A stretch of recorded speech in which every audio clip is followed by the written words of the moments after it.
You're listening to the We Are Libertarians Podcast Network. Find all of our shows at wearelibertarians.com. Bridget Jones, it's time to live. This Galentine's Day, make a date with Peacock. I've set you up on Tinder. What? You're welcome. You can call me Rockstar. Bridget Jones. But you can call her mummy. Experience the final chapter of Bridget's unforgettable journey. By all that's holy, Bridget Jones. You are a brilliant woman. Embrace the chaos. Enjoy your weekend, Mrs. Darcy. Bridget Jones, Mad About the Boy. Streaming only on Peacock February 13th. Welcome to We Are Libertarians. I'm your host, Chris Spangle. We bring you all of the irreverence modern politics deserves while putting people before political parties. We examine current events from a libertarian perspective with the goal of leaving you better informed. Please be sure to rate and review us on iTunes and join us on Patreon at wearelibertarians.com. And we are always taking your questions and comments via email at editor@wearelibertarians.com. Now, this is the second in a series that I am really excited about, and it's taken us a few misstarts to get here, but I'm so glad to have my co-host for this series, Rob Quartel, back. Rob, how are you? I am doing just fine, thank you. So the virtue... Surviving the torrential rains that, of course, nourish the swamp. Yes, and so you are broadcasting live from Washington, D.C., where you have been for how many years now? Let's see. It would be, 1973. How many years is that, Chris? 17? It's 35 years. Let me do the math. All right, carry the 3. It's 35. Yes, okay. 35 years. Now, I think it's more than that, right? Well, yeah, because I'm 34. 45 years. 45 years. All right. Yeah, right. So Rob has been a fly on the wall to a lot of amazing things over the last, 5 decades. And we ended up meeting on my trip out in February to Washington, D.C., to the Students for Liberty Conference, and we ended up having a great 2-hour car ride, having a conversation, and I said, you're giving me a perspective that I want my listeners to have, because we don't really know what it's like to live in Washington, D.C., to work in politics, to live in that environment, and I think to have a better discourse, we need to have a better understanding of how things actually work. So I always say you can't change a power structure if you don't understand it. And so Rob has been nice enough to make himself available, and we'd love to have your questions also. So beyond just what I ask, I'd love your questions at editor@wearelibertarians.com. So if you have any questions about how Washington, D.C. works, then please send it in. Rob, why don't you give us just a minute-long explanation of your background and just give us kind of a bit of your history as we reintroduce this series, The Swamp Explained. Sure. So if you went to my LinkedIn profile, you would see that I think of myself as really a serial entrepreneur. I've been there at the beginning of a number of federal agencies, the EPA, the Federal Energy Office, which became Homeland Security, the Presidential Clemency Board under President Ford many years ago, involved with a bunch of private sector startups. I've been involved with shipbuilding and technology. I'm a technologist. I invest. I'm still working in many different things, fingers in a couple pies, and I have 2 companies, one in the U.S. and one in the Middle East. I live 6 blocks from the White House. Have another house in Virginia on the Chesapeake Bay, so I both live in the swamp and get away down to the bay where real people live.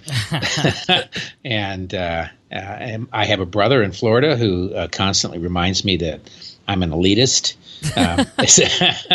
But I also think of myself as someone who believes in disruption. When I was Federal Maritime Commissioner under first President Bush, I was pretty well known for having tried to abolish my own agency while I was being paid by it. So I think I'm pretty open-minded. I tell people I'm a Republican. I'm from the Republican wing of the Republican Party, and there are not many of us left. Traditional Burkean conservative, and I've been called an iconoclast. So that's me in a nutshell.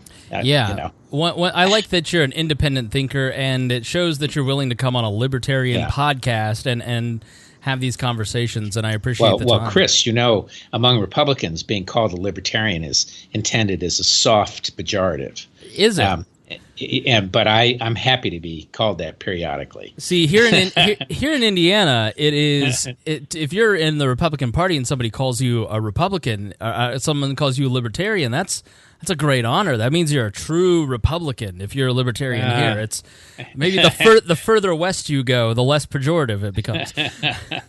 Yeah. Well, the other side of that is they then also assign you that you're, quote, liberal on social issues, unquote, and conservative, quote, unquote, on economic issues. So. All right, so let's jump into the first topic, because I've been dying to ask you since our first episode about the Russia investigation and what you think of the Russia investigation. You probably know several of the players that are involved in this. So let's start at the beginning, and let's start with the presidential campaigns. Right. So my guess, my mostly educated guess, is that most presidential campaigns do have some level of infiltration from other nations. They're trying to turn low-level staffers into informants. That the game of spycraft that we see through this whole Russia investigation is not necessarily unique to the Trump administration, but something that happens in all presidential campaigns. But with the Trump administration, they were a little more willing to engage because they were inexperienced, let's say. Yeah. What do you think of that theory, and do you think that there was collusion between the Trump administration and Russia?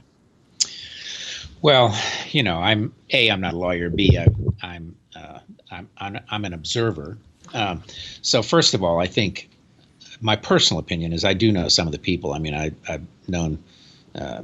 I first met Paul Manafort probably 45 years ago in the Ford campaign in 1976, and his partners Charlie Black and Roger Stone, and I have different opinions of each. Charlie Stone is a fabulous guy, a gentleman, and Charlie Black or Roger Stone? I'm sorry, Charlie Black. Yeah, okay. Charlie Black. Yeah, sorry. Gentleman. He's a Charlie Black. Yes. Gentleman is not usually assigned to Roger, which is very different people. And I'm not going to say anything pejorative about anyone else, but Charlie's a true gentleman, a great guy. Anyway, so that was the first, I met them. I would say, I don't know. I think it's going to be hard to prove collusion. I think people who think there is collusion are wishful thinkers, to be perfectly honest. The reality is that foreign governments want to know the people in major campaigns. And when I was in the Ford campaign and the Bush campaign and all these others, people from various governments will contact you and they want to meet with you and understand, quote, what your positions are, unquote. And so I don't think it's unusual that the Russians would have done it now. And of course, but how people handle that is different. A Hillary Clinton or a Ford or me, when I was issue director for the Ford camp or anything, we would have made the senior leadership aware, and we would have sat them down with several people, and if at all, and there would be a process for handling them, and because they really, I think everybody's sort of aware. I suspect, and I actually believe that the problem with the Trump campaign is, first of all, none of them thought they were going to win, including Paul Manafort when he signed on. Number two, they were naivettes. I mean, partly they won, partly because they were willing to go outside the standard process. And I have read that Jared, for example, sat down and worked the numbers personally for the advertising and the markets and all those kinds of things. And he's a smart guy, and I can imagine he did that. If anything, Paul Manafort should have known better than to have had that meeting and to have brought in Jared or any other senior guy quite like that. This was the meeting, and exposed them to any risk. Yeah, and this was the meeting with the Russian lawyer where supposedly it was about adoption in Russia. Right, yeah. And they clearly didn't do their homework before they went in and all that. Now you have the question was who knew what before who knew what. Well, there are people, I think, who think of Mueller as a guy who's looking for scalps. again, he is an incredibly well-respected guy. He's a Boy Scout, with the term. I mean, I was a Boy Scout. I always think I'm a Boy Scout, but boy, he's a super Boy Scout. And, I think that's Eagle Scout. Yeah, Scout. Yeah, the Scouts now, right? And he has an incredible reputation. He is, Giuliani and all these. Everybody used to work for him. Chris Christie used to work for him, and so I doubt. And I don't think anybody who knows him would believe that he's on a mission to put somebody in jail. He was commissioned to figure out, was there Russian influence and collusion in the political campaign? And I think he will find there was Russian influence. Do I think he'll find overt, deliberate collusion? I doubt it. And this is where people go to jail, though. It's not on whether it actually happened, but whether they testified falsely. So that's where the people have already been caught. And of course, he's following a classic strategy. You go to weak lower links in the chain, and you get them to break. And he's done that with Cohen and the whole crowd. And it may work. And, and where they got in trouble or may get in trouble is because they're at the bottom. They may think they had to protect someone, and that it would never go up the chain, and they may have lied or misstated or something else. So I'm going to be very skeptical that they would find collusion. I just think that's really wishful thinking on a lot of people who hate Trump and the Trump administration. There's a lot of Jared was quoted as saying before Jared Kushner before the president's son-in-law before a group of Republicans that. They couldn't collude because they didn't know what they were doing. They were too incompetent. That they won was a fluke, basically. So, yeah, and I think that was about as honest a moment as you could possibly get. So that's my take. Now, I would say, this whole thing, and then alluding that to some overarching manipulation by Putin is, I think, a huge stretch. And you can be appalled by the press conference and how it was handled and everything else, but it doesn't make him a puppet. Sure. Yeah, and I think it was just classic Trump. There is a weird thing where he feels like if he says anything bad about Putin or the investigation, then somehow that delegitimizes him as president. Completely. Totally. But by not doing that, he actually makes everything worse. But I also, and this is my next question, think that no matter what Trump does, he's not going to get a break. Like the media, I think, has gotten to the point. You asked me beforehand, how are things out in Indiana? How are things out in the middle of the country? And people are just obsessed with Trump because the media is obsessed with Trump. And it doesn't, the fact that him asking for a Coke, please, was a news story on CNN just shows you that they're just so in tune with every little step that the guy makes, good or bad, and then even twisting asking for a Coke into a negative. That's sort of what people in the middle of the country are talking about. It's like, what is wrong with the media?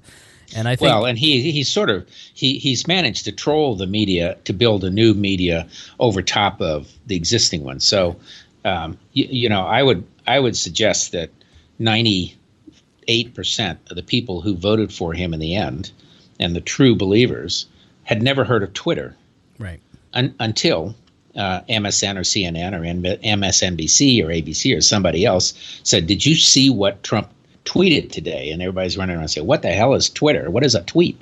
And then all of a sudden, now they're followers. So he has managed to create, with the help of the media, some here in my swamp and some in the New York swamp, a whole new way of communicating with people. And Obama never got a break from my side of the aisle in his entire 8 years, and by the conservative media. And Trump's not going to get it from the liberal, even the middle of the road media, frankly.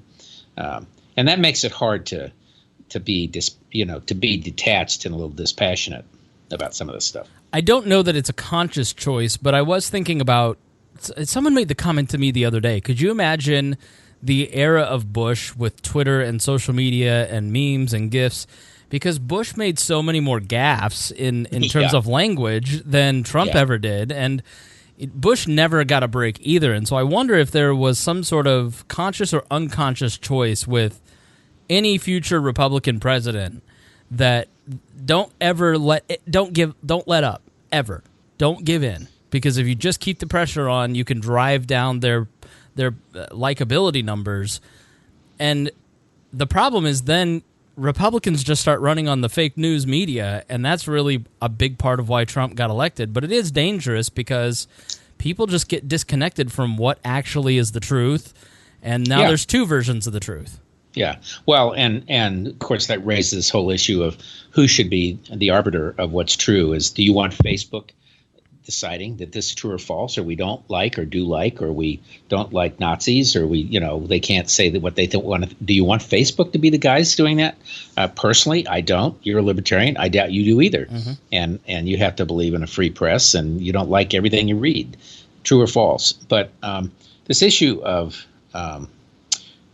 truth, George W. Bush, and sort of like Jerry Ford. Jerry Ford was actually probably the single most athletic president in the last century that we've had. But the main image the media had of him was stumbling down the Air Force One steps onto the tarmac. And, he was he was a very graceful dancer. Of course, Betty Ford was a professional dancer. So people will make something to fit that's its own kind of meme. Jerry Ford, stumbling down was a meme had it existed in that time. W had neither one of these guys had any, they were not egoists. They had no public ego issue. They would periodically get grumpy, I'm sure to their aides and everything else. But the reality is, W would joke about it. He'd talk about, he had some great lines about misremembering and things like this, because that's what he did. Right. He joked about the nuclear, nuclear. Yeah, nuclear. That's right. Right. Well, who said, whenever I hear that, it always brings me back to Jimmy Carter, who used to advertise that he was a nuclear engineer. And of course, it's nuclear. But, if you look at how the word is spelled, nuclear, right, not nuclear. And a lot of people say nuclear, but I don't necessarily expect a nuclear engineer to say it. Yeah. So I accidentally did something wrong on the Skype. I'm sorry. So I wonder, where does this go? Like, when you hear the chatter around Washington, D.C., what are the president's chances of finishing a first term or even seeing a second? What do you think, and what do you hear amongst your peers in the swamp? So it depends on who they are. I mean, I think practical politicians of both stripes seem to, what they don't see is someone who can take him on either side. Mm-hmm. And they're seeing, wins on his behalf. So, or what the public reads as wins. So, my personal opinion is that, and remember, I won 18 bets on the election predicting he would win. I mispredicted one state, Virginia, by 3 points, but I was pretty close. And my personal opinion is that he's more likely to not run than he is to not win. So I think that he might in the next year and a half decide he's made America great again, and doesn't have as much money as he'd like, and he wants to go off and rebuild his brand. And so, to me, that's really the only thing that would keep him from doing it. But otherwise, I don't see anybody on either side. I will say one interesting and funny kind of thing that I heard last week was that, or may have read in one of the local things here, is that the hope is that Mueller is going to find that there was collusion, and that not only that, but that the results of the election were tainted by the Russians, that they changed just enough votes in a handful of states like Minnesota to have given the election to Trump when it should have gone to Hillary. So he's an illegitimate president, and Pence is an illegitimate vice president. And when the new Congress comes back, the Democrats are going to win it, which I also don't believe is going to happen.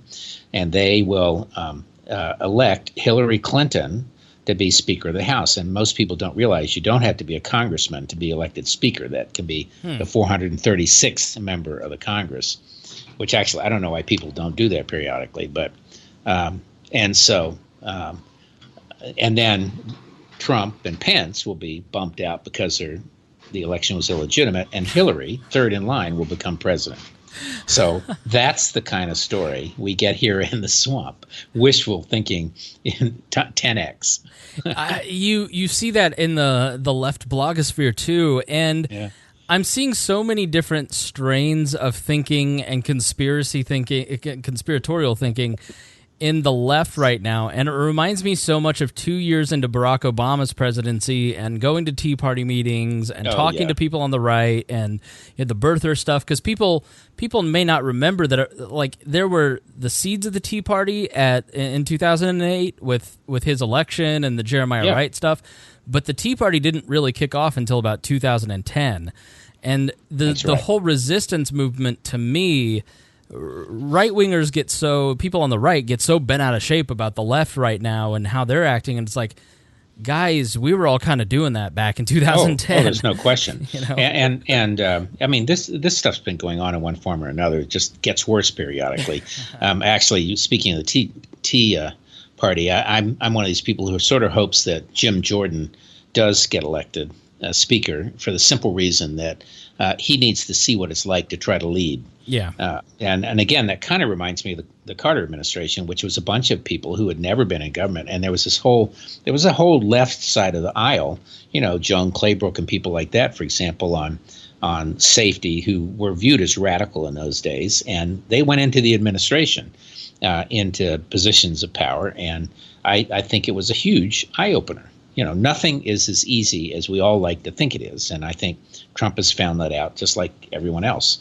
The difference is that he has found a way to go over the top of the media and the Congress and business to get his message out to enough people to get him where he wants to go. Even if he doesn't consciously know it, I think he knows that he can't win in the traditional way in terms of he can't govern, and he knows that. And so the only way to maintain his power is to stoke the base. Right. Yeah. I agree, and as I say, I think it's going to be sufficient to keep the Congress in Republican hands, by a couple votes probably. So you think that they're going to win the House and the Senate again? Yes, I do. Even with some of the resurgence of the blue wave. Well, right now the wave is at about, the gap is about 7.5% between Republican and Democrat, and that is at the cusp of a wave. I heard Charlie Cook at the Economic Club of Washington, one of those other Washington swamp type institutions, and he said that there were a couple ways to think about it. There could be a wave, but there was also a seawall on the Republican side that redistricting had really compacted and set up enough districts that would be impossible to flip. The gap in that seawall is that we have so many, 29 or 30 now, Republicans retiring, which is a big chunk, and so many of the people on the purple states, like Barbara Comstock across the river here, who's really a fabulous congresswoman, and she does a great job, but she's a massive target. But so you have the seawall on the one hand, and then you have this wave on the other, and it may just wash up and slosh back down. And my personal opinion is it's going to wash up and slosh back down, and it's going to take a lot with it. But I'll be surprised. But we'll be talking about this, Chris, as we get closer to the election, and maybe you and I can do one of these sometime on just look down state by state and do the numbers and have some fun with that. Yes, thanks to our Patreon supporters, I subscribe to the Charlie the Cook Report, which is a website that basically he and David Wasserman, specifically on the House, go through and rate all of the various House races. That's really interesting. I think Jonathan Chait, I think it is a writer for one of these liberal magazines, very liberal writer, but he basically was asked, like, he jokingly said yes when asked, "Are you glad Trump won for ratings and for readership?" Yeah, and it's true. I mean, my former co-host always used to say, like, could you imagine how boring it would be if Hillary Clinton were president? Like, every day, it's if you set the news at 8 a.m., it's different by 8 p.m. You have to do a new show. Well, and remember, and of course, we'd still be talking about a lot of the same things. So she promised to not finish TTP and issues with NAFTA and blah, blah, blah. So we just have a different take on it, I suspect. So let's see. I want to ask, do you want to talk about tariffs real quick? I mean, you may have an insight, having dealt with a lot of trade issues over the course of your career. What is your opinion of his tariff strategy? I get the sense that he's putting these in place to try and be a deal maker, but he certainly believes in protectionism, and that's part of why he won. I mean, what's your view of the tariffs that he's placing on? Well, I think that's one issue that certainly generates a lot of differences. That's a style, not an outcomes kind of issue, I suspect. I don't know anyone who doesn't think the Chinese are IP thieves and are erecting all sorts of soft trade barriers. Who and, aren't. Right. You accidentally said are. So let me say that aren't thieves. Aren't. Yeah. Oh, yeah, that's right. I meant to say are. Right. They are. Yeah. You had to I meant to say wouldn't be. Wouldn't. Yes. Who said there was somebody, I can't remember, I'll think of it in a minute, who just did a great comedy thing on that the other day. But in any case,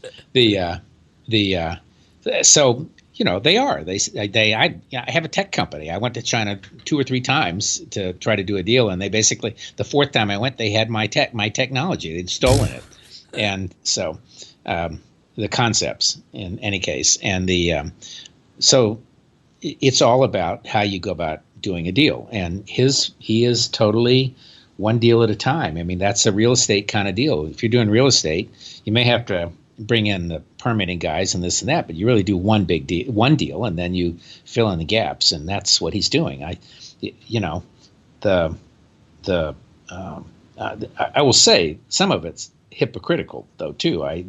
The fact that the farmers who voted overwhelmingly for Trump are whining about the tariffs is ludicrous. I would absolutely not give them $12 billion worth of handouts. And in the old days, they would have said, "Oh, we don't take handouts." Well, of course, that's why they're getting milk quotas and subsidies for this, and they changed it from a subsidy to an insurance program, so it wasn't a subsidy, and blah blah blah.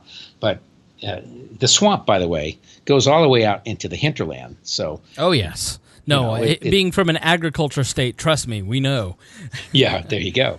And then you have the car manufacturers who don't want any tariffs whatsoever, and on cars because their prices are going way up because of steel. I think I read, prices might rise on the basic steel by as much as 20%.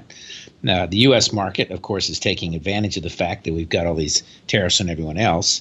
I think I read that there will be something like 600,000 job losses to save about 30,000 jobs in steel. So it's crazy, but that has been the problem for previous presidents and trade guys, and we talk about trade issues forever. So I, like a lot of people I know, am you're between a rock and a hard place. You don't like the way they do it, but what has been done doesn't work, or hasn't worked sufficiently, or it's taken way too long. Right. Although, again, I have a friend who was under the Treasury in the Clinton administration, and they're now negotiating. And what he would say is that the trade process is a continually evolving process. So you're in continuous negotiations, and you negotiate a point about how to treat something, a piece of intellectual property, or how intellectual property is treated, and then you immediately start renegotiating it and all the other treaties to which you're a party. So you're actually evolving them as you go. So nothing is hard and fixed. Even NAFTA, all these others have been being negotiated from the first day they were signed. So you could compare it to Obamacare. The second Obamacare was passed, they immediately started talking about passing fixes for the bill. So, that's right. Okay, because that's something, because I don't think people really understand how those trade negotiations work, and that's something that doesn't surprise me, that you'd immediately, the second something like that is passed, you're continually tweaking it. And you do it in one treaty, and you move it into all of the others. So you're learning, and of course, what the mantra of the politicians is, well, NAFTA is 30 years old, or whatever it is, and it's out of date, or this treaty is out of date, or that. The reality is they're being updated every single day, simultaneously. As you solve one issue, you can plop that into another treaty that's been sitting there for 30 years. So they may not be changing the text of the treaty, but they're changing maybe policies governed by the treaty? They can change policies, they can do side letters, they can do all sorts of things. And as you know, for the most part, treaties are not actually ratified by the Senate these days. They become executive kinds of agreements. So. Okay. That makes total sense. So let's move on to our second topic, of which you are one of the world's foremost experts, in my opinion, which is another trade-related issue. It's called the Jones Act. Yeah. So can you explain what the Jones Act is and what your relationship to it is? So let me make a categorical statement. You cannot find, and I think there's a book about the swamp, literally, that was written 10 or 15 years ago by someone from Cato, if I recall. You cannot find another law which is a greater illustration of the swamp than the Jones Act. And what the Jones Act is it was passed, it was a couple of words inserted in the maritime law that was passed in 1920 or so, 1920, 1927, so on, after World War I, where we had no fleet, and the fact that we had no major commercial fleet became an impediment in the war. It was intended to rebuild an American fleet and shipbuilding and all those things. The Jones Act is a provision that basically linked a bunch of different parts together to require that if you're going to sail from one American city to another in a boat, it has to be an American-built boat, built in the United States. It has to be only American sailors. That makes it American flag. Those are part of the provisions, requirements for American flag. And it can only be owned by Americans. So the people who support that are the guys who own the ships. And they claim that it was passed for the purposes of national security, which I'll go back to in a minute, to help keep these massive, fabulous shipyards in busy business between wars, commercial shipyards, to create a big, massive fleet so you can have a bunch of sailors who during war can jump on these commercial boats and sail them back and forth with supplies, and that it's good for America too. So the reality is it has never been any of those things, and nor was it passed in order to support shipping. It was actually passed to support railroads, ironically. The Michener, who wrote Chesapeake and Hawaii and all these things, Alaska, in his book Alaska, wrote about this, that basically Senator Jones, Wesley Jones from Washington State, received complaints that Chinese and Canadian ships were taking traffic from the railroads going to Alaska. They were moving, they were cheaper. Ships are, in the order of transportation, the cheapest mode is always shipping. And then railroads and trucks, depending on the market, may flip in there. And then planes, of course, are the most expensive. So he inserted the words that pulled everything together into this linked requirement of built, bought, manned, owned, operated ships. And just to put this in context, in the 1950s, we had I think it was 60-some thousand mariners, and today we're down to a handful of thousands because we have almost no Jones Act ships. And the people who support it own shipping companies that ship to Alaska, to Hawaii, to Guam, and to Puerto Rico, which is why all of a sudden you've heard about it. So after the hurricane, they asked to be relieved of the Jones Act requirements so that they could get supplies more quickly to Puerto Rico. The assertion was that the Jones Act was making it hard to get supplies, and they needed to have foreign ships doing it. Honestly, that was not a great example because Puerto Rico is largely served by international ships. There's no law that says an international ship can't come to your city or drop off or pick up cargo. They just can't carry it or pick it up from another American city. So let me ask a clarification. So if you are a ship, are you registered via international law or United States law, or is there a distinction between the two? So when you say there aren't a lot of Jones ships left, that and based on international ships going into Puerto Rico, I hear that maybe you're registering and operating under different sets of rules if you're a ship. You're not really. No, Okay. You're not operating different rules.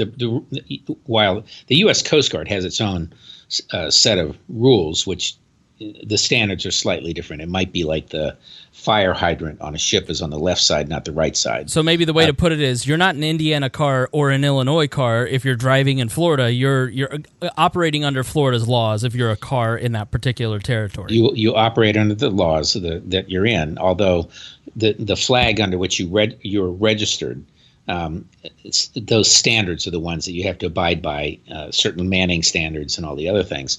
There are international standards which everybody has to abide by if they're going to be an international shipping. This is a highly complicated law. It creates a massive emotions. When I was maritime commissioner, I said we should get rid of it. And the debate going on right now is you have a handful of congressmen and senators who are, quote, expert, but who are largely people who are paid off via campaign contributions from the shipbuilding or the maritime unions or one of those to preserve this law. And, the unions believe that it has saved their jobs. And they believe this in the face of all the evidence that says it's exactly the opposite. And here's why. Building a ship in the United States, a large ship that can go into deep water and is self-propelled, meaning it has an engine on it, we cost 3 to 5 times much as any other place on the planet. And part of that is because it's not because American labor is not good. I will say part of it is that I think our management doesn't manage as well as it might. But the main reason is we don't build enough to get the expertise. So, somebody out, in the Midwest in an auto factory, they get better every day. Every car they do, that person and that company get better. But shipbuilding, you're building one, every 2 years at best. And the only reason you're building it is because, and they're usually oil tankers, is because the law requires that they're American built and they have to be built. That's that. That's how they do it. American, because it's so expensive to build a ship here, people don't want to buy them. And so they let their ships get older and older and older. And our ships our fleet, our so-called fleet, the handful left of these ships that are American built and Jones Act, they're like 10, 15 years older than they should be to even be floating. Some of these ships are 45 years old. And that creates other issues in and of itself. There's safety issues. I had a friend who had one of these ships that broke in a storm like 10 years ago off the water, and seamen drowned, and they had massive expense to try to rescue the rest.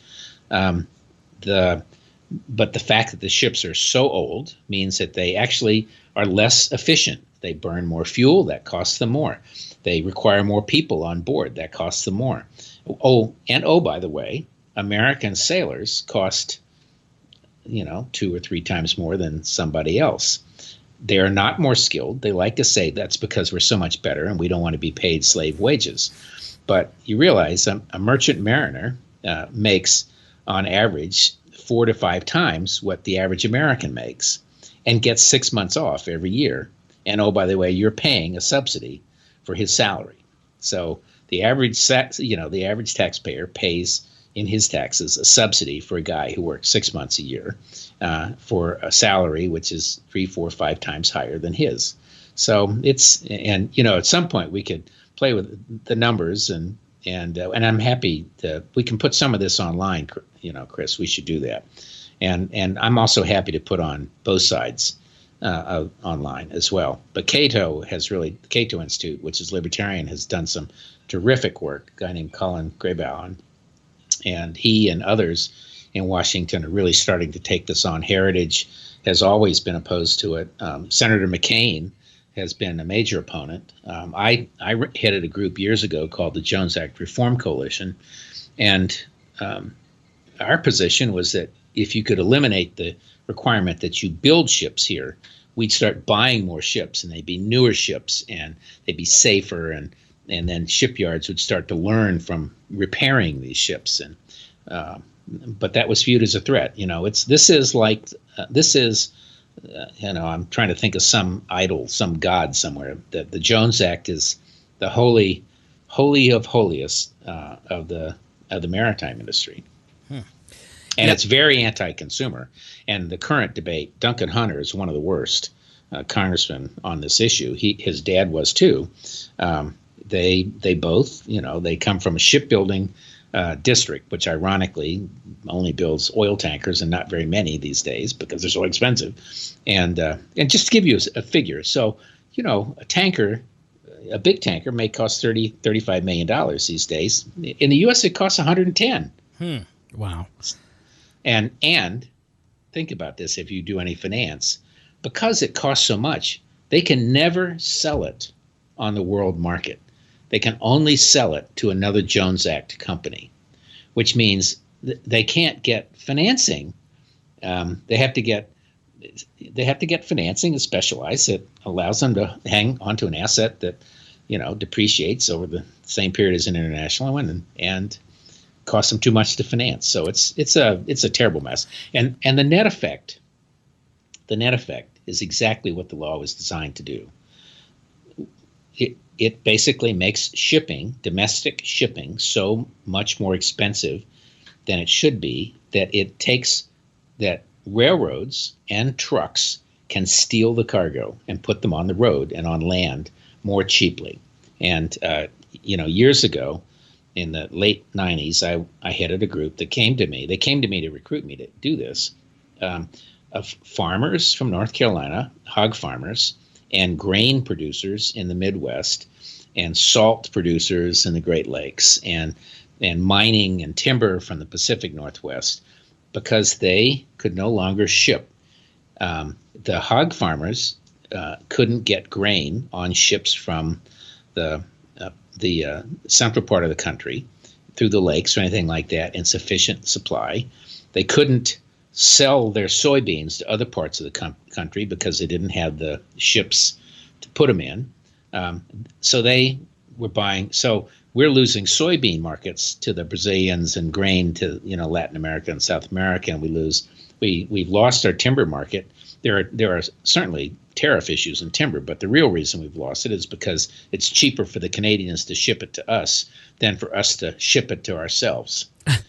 So I see a pattern here in the steel tariffs that we were talking about earlier. Totally. Where unions and special interests basically pass laws that are protecting them, prices rise, industry gets gutted, and then they want a bailout from the government to help subsidize their bad behavior. Here's one last funny story. So when we were doing this, one of the groups that came to me was a group of cattlemen from Hawaii. And most people don't know it, but they raise beef cattle in Hawaii, and they're actually trying to brand it, and I think they've done that. And they have beautiful grasslands on hillsides and everything else, and so the cattlemen in Hawaii had historically brought the corn and grain and stuff over to Hawaii in a specialized ship to carry grain, and to fatten the livestock. We all like our meat marbleized and all the rest of that, and then there were no more grain carriers, so they couldn't ship the grain to Hawaii. So they decided to ship the cows to the Midwest, to the West Coast, and then railroad them out to fat stockyards. So they did that for a while. And then there were no more cattle carriers, which are specialized ships. And they had to be Jones Act because it was from Hawaii. And then the shipping line, Matson Navigation, which is a Jones Act carrier and has opposed all of these changes because they have a monopoly market in essence, proposed that they essentially cut containers in half and call them cowtainers and put the little calves in the containers and then ship them over to the West Coast that way. And of course, the cattlemen didn't like that because they're not specialized, and the ship companies, the carriers, would say, "Well, wait, these work fine. I don't care if you don't like it; it's fine. You're the customer. It doesn't matter what you think." So they actually, the farmers, the cattlemen, actually started shipping calves in empty backhauls of airplanes. So they were flying cows, and I mean it's real, and we can post one of those stories for you too.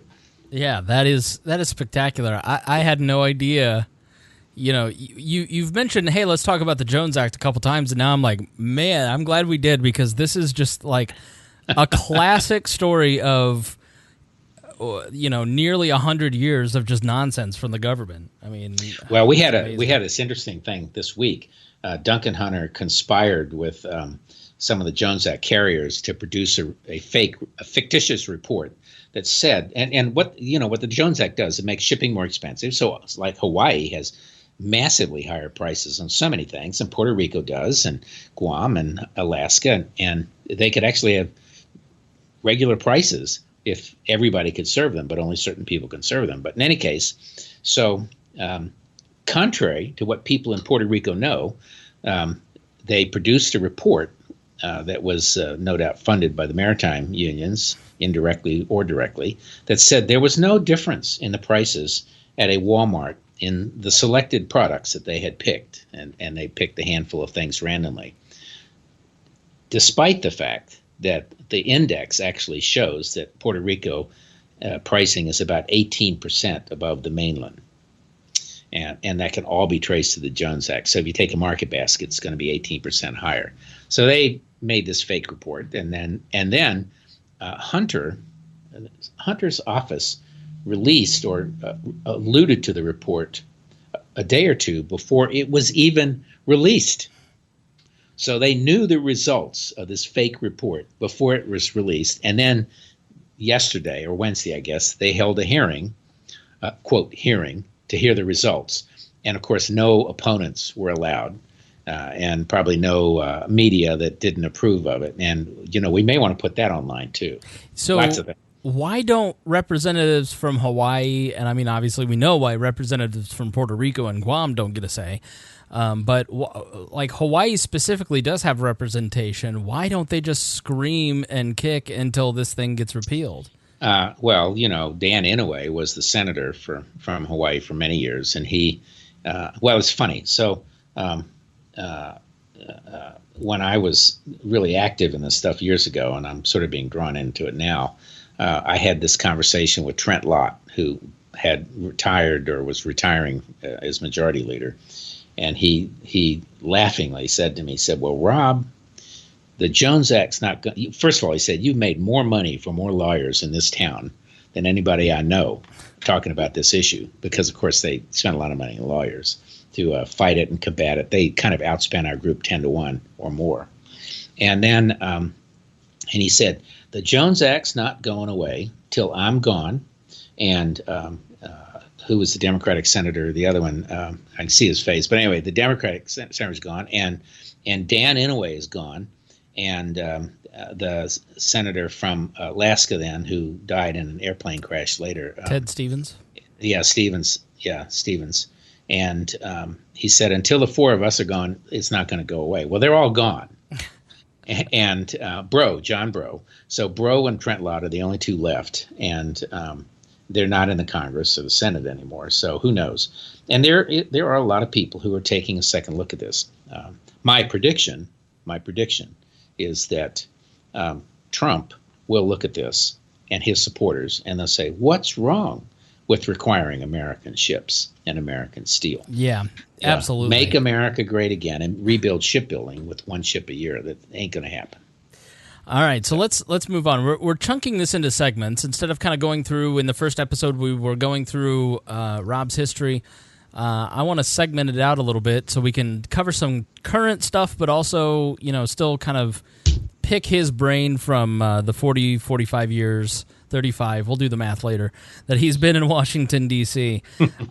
So I want to ask you to tell a story every week. It can be current or it can be from your past that is just really interesting, a fly-on-the-wall type moment from your time in the swamp.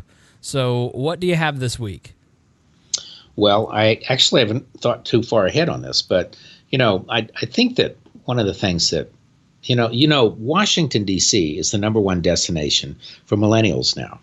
And there are a couple reasons for that, I think. First of all, it is a very sophisticated, worldly city, but it's not like New York. I mean, it's small enough that you can have neighborhoods, that you can know people in it, and you can see them every day, and you can walk your dogs. I've got a Whole Foods across the street from me, which is bigger than any probably in the entire New York State, and certainly bigger than anything in New York City. I've actually spent a week or a weekend at a conference, and I stayed at a hotel just around the corner from you, and I had the best time. Some of the restaurants that I went to were amazing. Like, the stores were all great. Like, it's such a... And I was walking around going, I could really enjoy living here. It'd be great. I mean, it is. It's a very fantastic... Washington, D.C. is a great city. Well, and the reality is people do have opinions, but they're highly educated, and and I think so. It's tending young, it's millennial, it's diverse. It's one of the most diverse cities on the planet. You walk down the street and you'll hear 10 different languages as you walk by. Physically, racially, ethnically, very diverse. So you can find just about anything you want. And I happen to.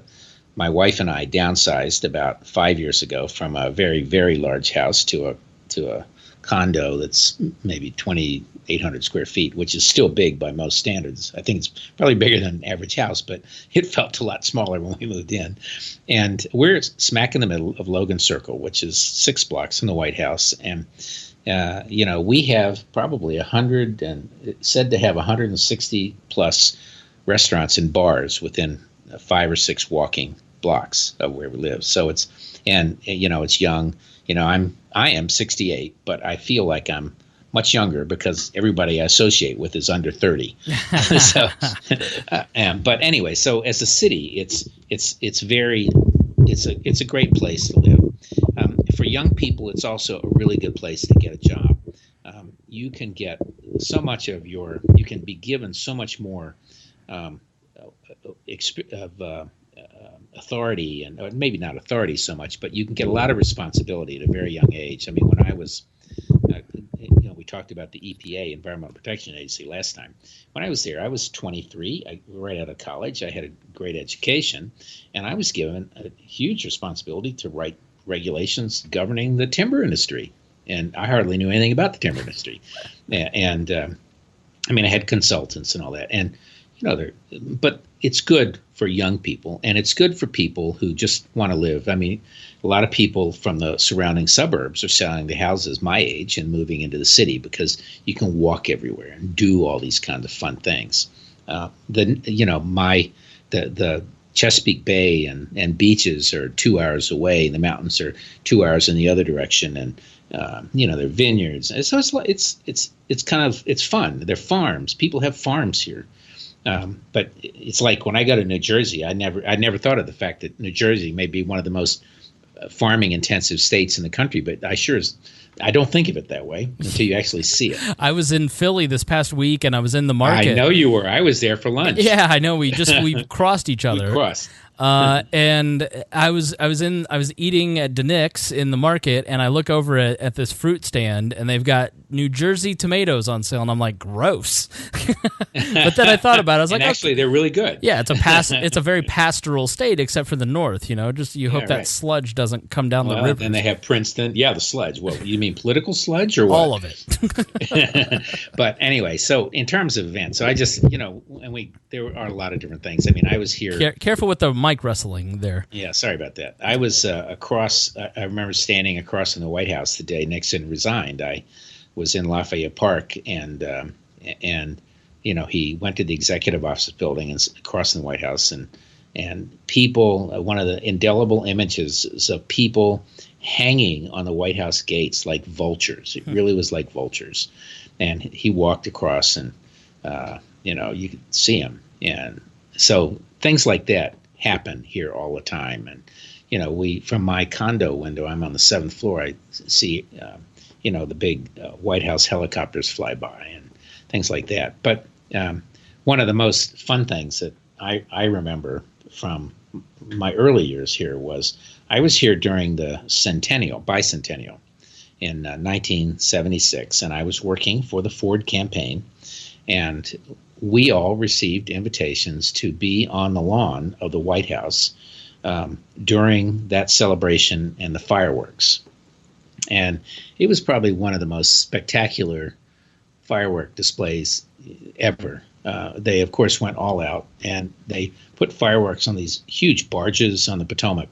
And, you're on the White House lawn, and people are picnicking and walking around, and their families, and the Marine band playing, and then the fireworks going off at, when it hit dark. So those are the kinds of things that every regular people can experience. I was a kid. I was 26. I mean, I definitely was in the campaign. I had an important role and all that, but I wasn't a cabinet secretary or anything like that.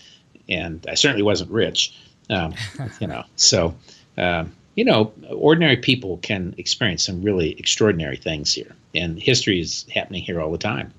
That's what I always tell people. They think, it's the establishment and those people. And it's like, all you got to do is just show up and keep showing up, and eventually you're establishment. I mean, that happens in the Libertarian Party. Like, people look at Nick Sarwark and they're like, oh, he's so establishment. He's the chair of the party. It's like, yeah, Nick just has been showing up for a decade. He started off nobody. Then people kept seeing him over and over, and then all of a sudden he's significant. I mean, that's the beautiful thing about American government, is that can happen in American government as well. Well, and this is the tug and pull here. The John Boltons and people like that have been here their entire lives. So are they swamp or are they not swamp? Right. They've been in the middle of it up to their hip boots, and I think that's you want people who kind of know what they're doing. But as we talked about it last time, that some people do a good job and some people do a job, and some people sleep when they're at their desk, and you want people who can make the wheels run. The notion of a deep state, we haven't talked about that a lot. I do think there probably are institutional things which are hard to change, and if you want to call that deep state, that's fine. And there's certainly sets of people who are institutionalized in these institutions who might be like that too. But anyway, it's a fun city. So speaking of that, our final segment is our second to last segment is going to be recommendations. So everybody eventually gets to Washington, D.C., especially if you're a political nerd, if you enjoy politics. You have to go to Washington, D.C. You have to go and experience it. And when you do, we want Rob to give you some tips on what you should see, where you should go, where you should drink. And because, you heard him, there's 160 restaurants in Indianapolis total, let alone within 5 blocks of walking distance of me. So you think I should maybe publish my restaurant list? Yes, you should at least work on it. But so I have one. What is your? Yeah, I would totally publish that. So what is your recommendation for this episode? Well, okay, so I think I'm going to start with an area, not a specific restaurant. It's a funny thing where I'm living now in Washington. I would never have come over here 10 years ago. I would have been afraid to walk here, afraid I'd get mugged. It was burned out for years. Some people who are listening may remember the race riots in Washington in the 60s. Probably not many who are listening do, but I was certainly in my 20s then. And I was not in my 20s, I was in my teens. But so this area, until about 10, 12 years ago, there were parts that were pretty seedy. But today, 14th Street, and I'm at the intersection of 15th Street and P. 14th Street is really a destination for food. And it's funny. I have a lot of friends in McLean, Virginia, which is a suburb over the Key Bridge and out in Virginia, and in Georgetown, who when I said we were moving here, thought I was crazy and I'd have to have a cop at my door every day.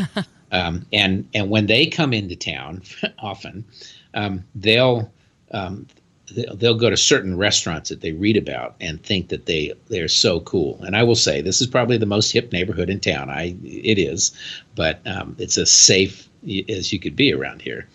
14th Street, if you're a tourist, you'll read about U Street. U Street and 14th Street intersect. Washington is a perfect grid except for diagonals. And it goes down to from U Street through, backwards through to T and R and S and O and blah, blah, blah, down to Thomas Circle, which is at about Massachusetts Avenue and N, thereabouts. In that, if you're a tourist, you want to just start walking up one side and come back down the other. There are art galleries. There's food. It's highly diverse ethnic food. I have to admit, I'm having a hard time keeping up with the new restaurants. My wife and I were walking to another restaurant about 6 blocks away. Walked up 14th Street from the bottom the other day and realized there was not only a new Indian restaurant called Pappy, which is very cool, Pappe, and you might want to look that up. It does Northern Indian. But right next door, there's a new bar with a music venue. And I thought I knew every bar there was. So I'm actually going there tonight. So if you start walking up, walking up 14th Street, Pappy is great. There's a terrific little coffee shop called Slipstream. A friend of mine, Ryan Fleming, who's an entrepreneur, owns that and has opened a new one on the waterfront. And maybe another time we'll talk about the waterfront. You go past that to there's Ethiopian. I'm not a big fan of Ethiopian, but a lot of young people really like it. A lot of people I know who are international. Keep crossing all of us. Well, there's a great beer place called Birch and Barley with a great bar upstairs called Church Key. And we know what a church key is, right? Yeah, it's the I don't. Flipper. You don't? No, I'm a teetotaler. Oh, well, that's the little metal thing you flip the top of the beer bottle off. Oh, okay. I didn't know that. Yeah, right. So that's a church key, and then you keep going up, and you hit a great pizza restaurant would be Eto, and then across the street is the one restaurant that everybody in McLean and Georgetown would know out here, which is Le Diplomat, which is a Steven Starr restaurant. Steven Starr has a very famous restaurant in New York City, and it's a fabulous bistro. It's a French bistro, noisy, and I've never, they're really very good at what they do, but it is a French bistro. Yeah. Then, you just keep walking up. I could name every restaurant walking up the street. My favorite bar I'm going to Monday is called The Left Door. And that would be up the street further on 14th and T. And you turn right, and there are 3 doors standing there. One of them is a laundry, Capitol Valet, and then there are 2 doors. And it's the what, Chris? The Left Door, right? That makes sense. It's a speakeasy, and so anyway, so you might want to have your listeners say, "I'm going to DC, and I want this or that," and I do have a list actually, and I give them stars or negatives or whatever. And my wife and I really like to eat. We go all around town. If you could see my stomach, you would believe that. See, I don't believe that because you are very trim and you do not look 68. If you like, you go to your LinkedIn and take a look at Rob's photo. Like, you don't look 68 even remotely, but you're living the dream. My dream is to never, like, I like to cook and I like to eat at home, but really I'd prefer to just go out every meal and go to a nice, cool, trendy restaurant. And it is interesting because we have the same thing going on here in Indianapolis right now. Yeah, where I read that. There's just a new trendy restaurant happening. They're opening every week here, and you could probably go 6 months and not go to the same restaurant. Because of the scene here, and I'm this sounds phenomenal. So yeah, if you're going to Washington D.C. and you want recommendations of, anything, where to stay, what to see, where to eat, I'm where not to sure drink. I can tell you where to stay, but I can tell you what to eat and drink. By the way, my son is a chef in Australia. Okay. And I'm a really good cook, so I like to both eat and go out. Yes, it's central. Like I've been doing all this traveling. And I just travel to eat. I may never be able to eat a Philly cheesesteak again after the 4 that I had. But Washington is a great town just to go out and just, sit there. And I remember going in 2003 to CPAC. And going to, there's a famous restaurant. You were what, 12 years old? Or Yeah, what? exactly. I was in college. And so it was right off of the Capitol, and there's like a famous restaurant that everybody goes to. And I just remember being 22, maybe 21, and Is sitting. that the Monocle? I think so. That sounds about right. And like you just see all of the famous politicians that you've read about for years in this restaurant. You're just like, wow. So I don't know. I've always been a political geek, and even though I'm a libertarian and I'm anti-power, I still just I've always enjoyed politics, and it's such a fun town to go and just kind of give context to what you read about every day. Well, and I'm going to do one little piece of editorial, which is, we saw, for example, Ivanka Trump and her husband at a restaurant we really like several months ago. And, I'm at a table with, I think I had 6 or 8 people, and she was at a table. My Australian friend leans over and says, "Oh, I think that's all Ivanka behind you." And I got up and went to the bathroom just to see, and it was. And the nice thing about Washington historically is no matter whether you agree or disagree with somebody, you leave them alone. Right. And people totally left them alone. Yeah. I mean, she was like 8 inches behind my chair, and I would never have thought to say anything. So I will say I'm personally kind of appalled by this movement now, Maxine Waters and the rest, to harass these people. You don't like them, but people deserve some privacy in this town. That's a really bad thing in politics these days. When you start giving yourself license to be indecent, like it's one thing if you're indecent and then you go, "Oh, I shouldn't have done that." It's another thing to give yourself license because you don't know where that ends up. You don't know where that takes you, and it usually doesn't. And then the other side starts doing it, and then that takes us all to a bad place. And tomorrow you'll be sitting there and in some administration that other people don't like, and they'll do the same to you. That's exactly right.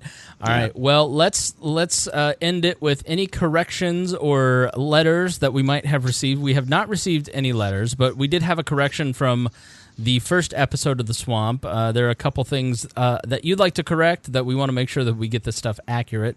This is something I may incorporate into the big show, the regular show, and every episode do one of these little corrections or letters. So please, if you hear anything wrong on We Are Libertarians, write in, editor@wearelibertarians.com. So Rob, what mistakes have we made over the course of the last 2 episodes? Well, the one that comes to mind immediately is I referred to one of David Petraeus, General Petraeus' aides, as something like David McMullen, but it's actually David Kilcullen, and he is a brilliant guy who actually helped write the asymmetric warfare plans for the military, and was the guy who figured out how to deal with the Shia-Sunni divide in the war effort, and really helped turn everything around with Petraeus. And so I'm sorry about that, David. I would be surprised if he listened, but I hope he does.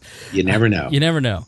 All right. Well, thanks so much. This has been, I thought this was really enjoyable, and I learned a ton on this episode. So thank you for the time. Yep. Thank you. All right. Thanks, Rob. And we'll see you on the 3rd episode of The Swamp soon. And we will be back in just a few days with another episode of We're Libertarians. And until then, we'll see you next time.